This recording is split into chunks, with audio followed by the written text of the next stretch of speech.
कहानी के स्टार्ट में एक कपल को दिखाया जाता है जो कहीं जा रहे होते हैं। बीवी का नाम रेचल होता है और वो प्रेग्नेंट होती है और उसके हस्बैंड का नाम मैट है। उनका सफर काफी अच्छा गुजर रहा होता है, लेकिन जिस रास्ते पर वो जा रहे हैं वो आगे से बंद होता है, इसलिए वो दूसरा रास्ता ले लेते हैं। मैट की तवज्जो सड़क पर नहीं होती और वो सड़क के बीचों बीच गिरे हुए एक दरख्त से टकरा जाता है। इस हादसे के नतीजे में उनकी गाड़ी को नुकसान पहुंचता है और वो जंगल के बीचों बीच फंस जाते हैं।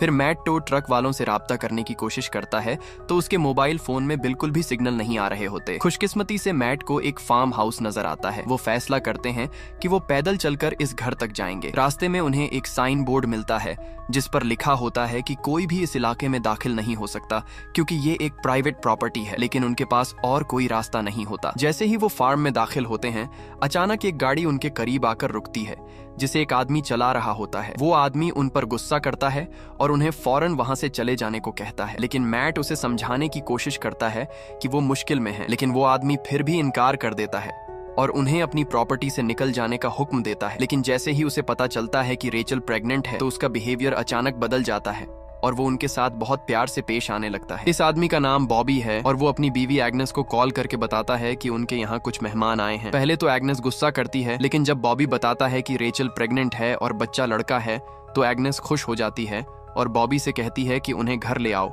इसके बाद मैट और रेचल बताते हैं कि वो सिर्फ मोबाइल फोन इस्तेमाल करने के लिए आए हैं और बॉबी को तंग नहीं करना चाहते। लेकिन बॉबी उन्हें खुशी खुशी घर चलने की दावत देता है और बताता है कि तूफान की वजह से फोन खराब है और वो किसी टेक्नीशियन के आने का इंतजार कर रहे हैं।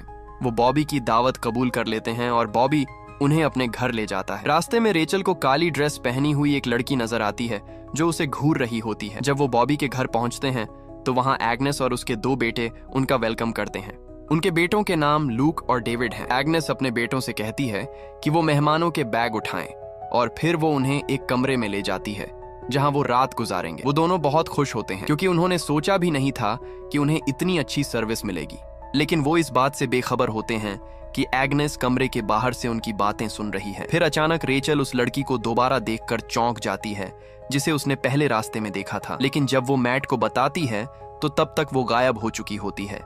इसके बाद मैट और रेचल को एग्नेस और उसकी फैमिली के साथ डिनर पर बुलाया जाता है। डिनर के दौरान रेचल की नजर एग्नेस और बॉबी की एक तस्वीर पर पड़ती है जिसमें वही लड़की होती है जिसे उसने देखा था। वो पूछती है कि ये लड़की कौन है। एग्नेस बताती है कि ये लड़की उनकी छोटी बेटी है जिसका नाम फेथ है, लेकिन फेथ उस दिन उनके साथ डिनर पर नहीं थी और पता चलता है कि एग्नेस ने फेथ, लूक और डेविड को अडॉप्ट किया है क्योंकि उनकी अपनी कोई औलाद नहीं थी। डिनर के बाद जब मैट और रेचल अपने कमरे में वापस जाते हैं तो रेचल को एग्नेस की फैमिली पर शक होने लगता है। इस शक की वजह ये होती है कि उसने अभी तक फेथ को उनके साथ नहीं देखा होता और साथ ही इस फैमिली का बिहेवियर भी बहुत अजीब होता है। रेचल मैट से कहती है कि वो सुबह होते ही उस घर से निकल जाएंगे, लेकिन उसी वक्त उन्हें एहसास होता है कि कोई कमरे के बाहर से छुपकर उनकी बातें सुन रहा है। लेकिन जब मैट बाहर जाकर चेक करता है तो वहां कोई नहीं होता। मैट देखता है कि रेचल बहुत थकी हुई है, इसलिए वो उसे सोने के लिए ले जाता है। अगली सुबह रेचल की आंख किसी आवाज से खुलती है। जब वो मुड़कर देखती है तो वहां मैट मौजूद नहीं होता, बल्कि उसे फेथ नजर आती है जो अपने मरे हुए पेरेंट्स के पास बैठकर रो रही होती है। फेथ रेचल के करीब आती है और बात करने की कोशिश करती है। तभी रेचल की आंख खुल जाती है और उसे एहसास होता है कि ये एक ख्वाब था। वो मैट को बताती है कि इस लड़की का असल नाम एली एडम्स है। रेचल मैट को समझाती है कि फेथ असल में एली एडम्स है जिसकी पूरी फैमिली महीनों से लापता है और ये खबर काफी अरसे से न्यूज में चल रही है। रेचल को शक होता है कि एग्नेस की फैमिली का इस सब में हाथ है और वही इस लड़की के पेरेंट्स की मौत के जिम्मेदार हैं। रेचल अब वहां एक लम्हा भी नहीं रुकना चाहती और मैट से कहती है कि वो अभी इसी वक्त यहाँ से निकल जाएं। इसके बाद वो दोनों खामोशी से सीढ़ियों से नीचे उतरते हैं, लेकिन बदकिस्मती से घर का दरवाजा लॉक होता है। मैट चाबियों वाले बॉक्स से चाबी निकालने की कोशिश करता है, लेकिन वो नीचे गिर जाती है और इतने में बॉबी पीछे से आ जाता है। मैट कहता है कि वो और रेचल अपना सफर पैदल ही जारी रखेंगे, लेकिन बॉबी खामोश खड़ा रहता है और कुछ नहीं बोलता। जैसे ही वो घर से बाहर निकलने लगते हैं, पता चलता है कि लूक और डेविड पहले से ही घर के बाहर हथियार लेकर खड़े हैं। डेविड मैट को मारता है और बॉबी रेचल को मारता है, जिसकी वजह से वो दोनों बेहोश हो जाते हैं। जब रेचल की आंख खुलती है तो उसके हाथ जंजीरों से बंधे होते हैं और वो मैट के बारे में पूछती है। एग्नेस कहती है कि मैट की फिक्र करने की जरूरत नहीं है। दूसरी तरफ लूक और डेविड जमीन खोदकर मैट को दफनाने की तैयारी कर रहे होते हैं। वो मैट के सारे कपड़े उतार देते हैं। जब लूक मैट को मारने लगता है तो डेविड उसे रोक देता है और कहता है कि मैट को जिंदा दफन करेंगे। लूक मैट के सिगरेट और लाइटर भी अंदर फेंक देता है। दूसरी तरफ घर में रेचल एग्नेस की मदद से बच्चे को जन्म दे रही होती है। थोड़ी देर बाद बच्चा पैदा होता है, लेकिन पता चलता है कि वो लड़का नहीं बल्कि एक लड़की है। एग्नेस बच्ची को लेकर बाहर चली जाती है और रेचल को वहीं छोड़ देती है। रेचल अपने बंधे हुए हाथ आजाद कराने की कोशिश करती है। जैसे ही उसके हाथ खुलते हैं, वो वहां लटका हुआ एक क्रॉस उठा लेती है और जब एग्नेस उससे बात करने आती है तो वो सब नॉर्मल होने की एक्टिंग करती है। फिर रेचल मौका पाकर एग्नेस पर हमला कर देती है, लेकिन बदकिस्मती से सब वहां आ जाते हैं। रेचल को एक बार फिर हाथों और पैरों से जकड़ दिया जाता है। फिर एग्नेस बताती है कि उसने गॉड के नाम पर फेथ के पेरेंट्स को मारा था। फिर वो रेचल के मुंह में कपड़ा ठूंसने के बाद उसे गोदाम में ले जाते हैं, जहां एग्नेस जबरदस्ती बच्चे के लिए रेचल का दूध पंप करती है। दूसरी तरफ मैट को होश आ जाता है और वो रोशनी के लिए अपने लाइटर का इस्तेमाल करता है। उसे समझ नहीं आ रहा होता कि वो कहां है, इसीलिए वो आसपास का जायजा लेता है। वो लकड़ी के बॉक्स को चेक करता है तो उसे बाहर मिट्टी नजर आती है। ये देखकर मैट को एहसास होता है कि उसे जिंदा दफन कर दिया गया है। मैट खुद को बाहर निकालने के लिए बॉक्स को तोड़ने की कोशिश करता है और आखिर वो निकलने में कामयाब हो जाता है। इसके बाद मैट मदद के लिए इधर उधर भटकता है, लेकिन उसे कोई नहीं मिलता। कुछ देर बाद उसे एक पानी वाली जगह मिलती है जहां वो खुद को साफ करता है और उसे करीब ही एक कपड़ा मिलता है जिसे वो खुद को ढांपने के लिए इस्तेमाल करता है। दूसरी तरफ रेचल जंजीरों से आजाद होने की कोशिश करती है, लेकिन नाकाम रहती है। फिर वो सो जाती है और तभी कोई उसके लिए खाना और पानी लेकर आता है। ये फेथ होती है, जिसे पहले एली एडम्स के नाम से जाना जाता था। रेचल उससे कहती है कि उसे आजाद होने के लिए कोई चीज ढूंढ कर दे, लेकिन एली खामोशी से वहां से चली जाती है। सीन बदलता है और मैट को आखिर दो आदमी मिलते हैं जो कैंपिंग कर रहे होते हैं। मैट उनसे मदद मांगता है और सारी कहानी बताता है कि उसके और रेचल के साथ क्या हुआ है, लेकिन मैट की हालत देखकर वो समझते हैं कि वो नशे में है। फिर मैट उन दोनों से लड़ने लगता है। लड़ाई के बाद मैट उनके कपड़े छीन लेता है। फिर वो उनसे रास्ता पूछता है।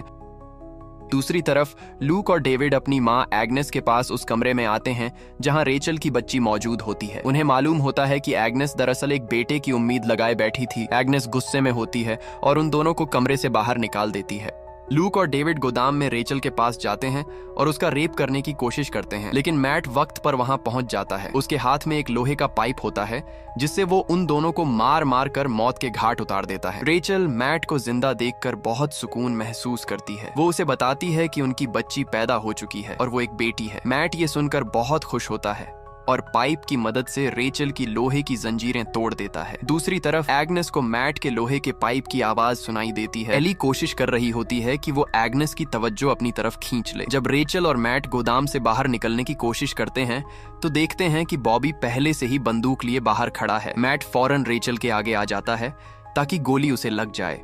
फिर बॉबी अपनी राइफल से रेचल पर वार करता है जिससे वो बेहोश हो जाती है। इसके बाद रेचल को दोबारा उसी जगह बांध दिया जाता है। जब रेचल को होश आता है तो वो देखती है कि अब एली को भी उसके साथ जंजीरों में जकड़ दिया गया है। घर पर बॉबी देखता है कि एग्नेस मरे हुए लूक और डेविड का मेकअप कर रही है। एग्नेस को लगता है कि वो दोनों अब भी जिंदा हैं, लेकिन बॉबी उसे समझाता है कि वो दोनों मर चुके हैं। फिर वो लूक और डेविड को दफन कर देते हैं जहां 3 कब्रें मौजूद होती हैं। बेटों की मौत का सोग मनाने के बाद एग्नेस बॉबी से कहती है कि वो घर चला जाए। उसी दौरान एली और रेचल आखिर उन ईंटों को उखाड़ने में कामयाब हो जाती हैं जिनके साथ जंजीरें जुड़ी होती हैं। वो अपने गले और हाथों से जंजीरें निकालती हैं और बच्ची को लेने के लिए बॉबी और एग्नेस के घर की तरफ भागती हैं। रेचल अपनी बच्ची को देखकर बहुत खुश होती है, लेकिन थोड़ी ही देर में बॉबी घर वापस आ जाता है। रेचल और एली के पास छुपने के अलावा और कोई रास्ता नहीं होता, इसलिए वो अलमारी में छुप जाती है। बॉबी बच्ची की हालत चेक करने के बाद कमरे से बाहर जाता है, लेकिन जब वो गोदाम में पहुंचता है तो उसे पता चलता है कि रेचल वहां नहीं है। वो फौरन अपनी बंदूक उठाता है और वापस घर में दाखिल होता है, लेकिन इस बार रेचल बॉबी से कहती है कि वो अपनी बच्ची को दूध पिलाना चाहती है। बॉबी उसकी बात मान जाता है, लेकिन पता चलता है कि रेचल के हाथ में सिर्फ एक कपड़ा था। वो तेजी से चाकू के जरिए बॉबी पर वार करके उसे मार डालती है। इसके बाद रेचल जल्दी से बॉबी का मोबाइल फोन उठाती है और पुलिस को कॉल करती है। बदकिस्मती से एग्नेस उसी वक्त घर पहुंच जाती है और उसे शक हो जाता है क्योंकि गोदाम की चाबी अभी तक ताले में लगी होती है। वो बंदूक उठाती है और बाहर रेचल का इंतजार करने लगती है। थोड़ी देर बाद वो ट्रैक्टर लेकर कहीं चली जाती है। इस दौरान रेचल और एली बॉबी की बंदूक लेकर आहिस्ता से घर से बाहर निकलती हैं। वो कार की तरफ भागती है, लेकिन उन्हें गाड़ी की चाबियां नहीं मिलती। पता चलता है कि एग्नेस दूर से उन पर नजर रख रही थी। एग्नेस अपनी बंदूक लिए रेचल के पास आती है और उसे कार से उतरने को कहती है। फिर रेचल और एग्नेस एक दूसरे पर फायरिंग शुरू कर देती हैं, लेकिन ज्यादातर गोलियां निशाने पर नहीं लगती। रेचल के हाथ और पैर पर गोली लगी होती है।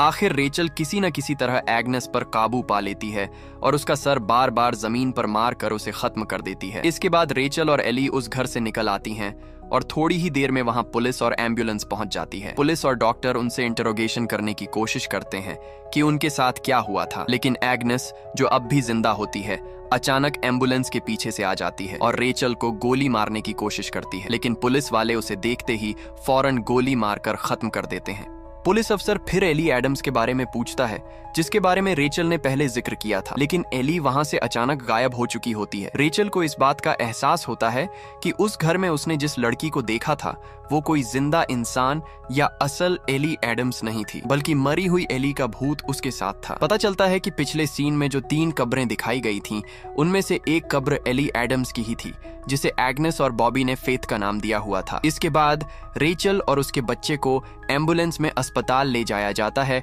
और कहानी यहीं पर खत्म हो जाती है।